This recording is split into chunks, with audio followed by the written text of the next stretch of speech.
Hello, all of you bold, beautiful, brilliant, and highly evolved souls. I'm Davina, and today I would like to tell you some tips on setting boundaries. So, the first one is how to initially approach setting a boundary. And of course, it's going to change depending on who you're talking to and what the boundary is. But for example, if it's with a friend, you might want to start with, just some general appreciation, just tell them how much you appreciate that they're in your life and you value this relationship. And this is why you're bringing this boundary up because that relationship is important to you. And, you might want to even appreciate something, I always appreciate that you're such a great listener or whatever you want to appreciate about them. It just sort of, lets their guard down so that they can really hear you. You may even go as far as saying, you didn't do anything wrong here, but I just want to, make my feelings and needs clear. And sometimes it can also be appropriate to just say, I respect that you have your way of doing things, and I'm not asking you to, because really you're not trying to control the other person. You're just saying this is what I need, and that other person is free to make their choice. So you want to make that clear as well, and just say, yeah, I respect you have your style, your way of doing things, and you're free to do as you like. And that way, when you set your boundary, it doesn't come off as being, controlling or blaming.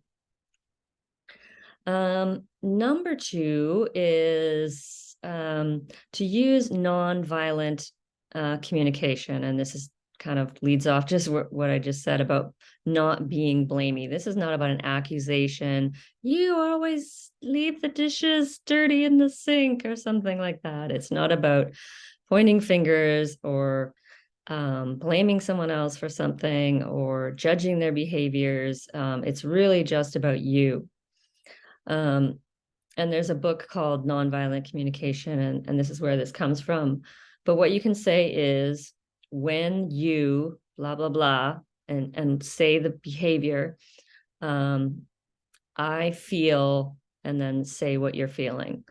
So for example, yeah, when you leave the dishes in the sink, I feel annoyed because I'm thinking that you don't feel that we are or that I am important to you or something like that. Sometimes you can also follow it up with because I think blah, blah, blah, because it also shows the perception and the thinking that's going behind the feeling.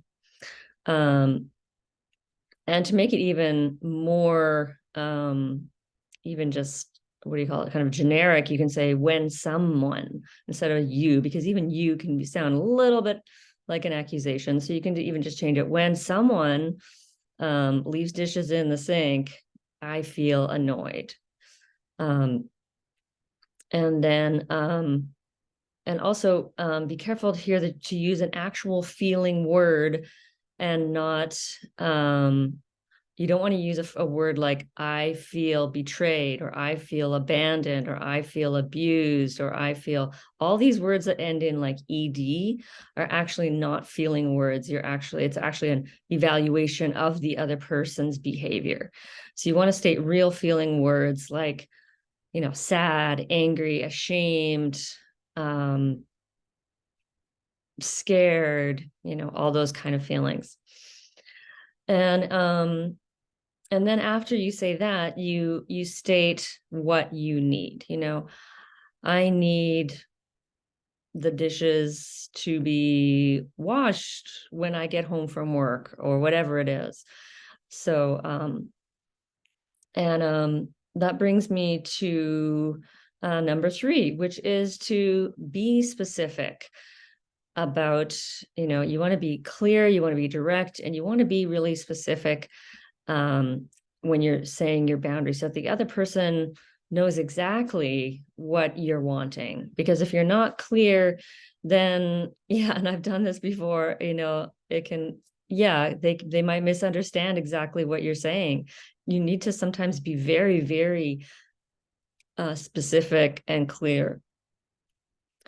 So again, avoid words like, you were being disrespectful or something like that. You want to say, actually, not you were being, but like, when someone is being disrespectful to me, I feel angry. Like disrespectful is very general and it's a bit judgy. So really be specific and just say the exact behavior. For example, when someone is 5 minutes late, I feel angry. Or when someone is frequently 5 minutes late, I feel angry or I feel ashamed or whatever it is.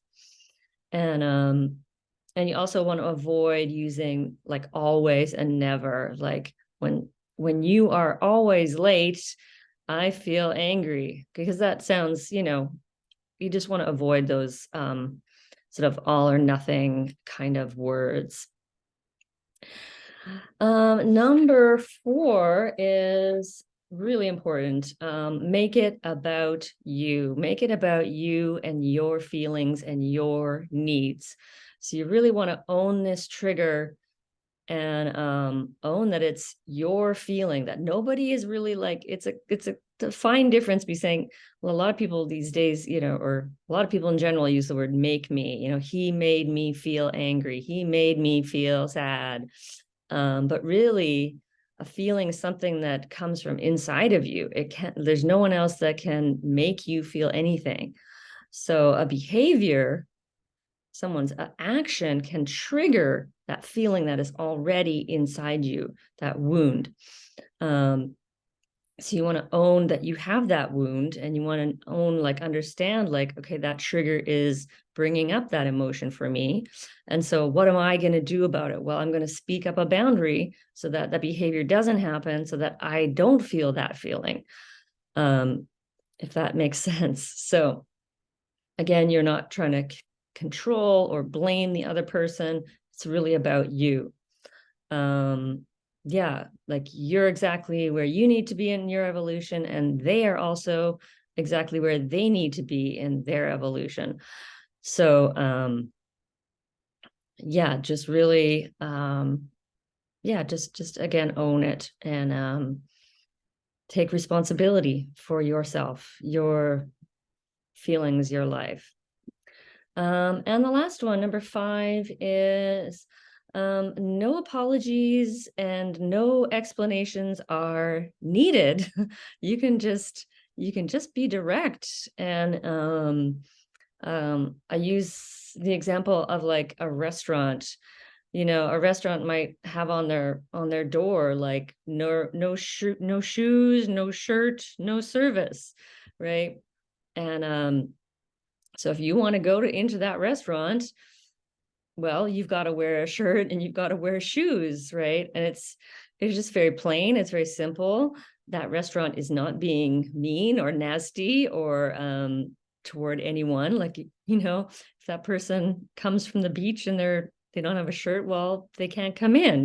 That's the rules of the restaurant. So think of that like yourself, like you have your rules. And if someone doesn't want to follow those rules, then they don't get to come in. They don't get to come into your energy space. They don't get to share a conversation with you, maybe. Or yeah, so yeah, you don't need to say sorry or anything like that.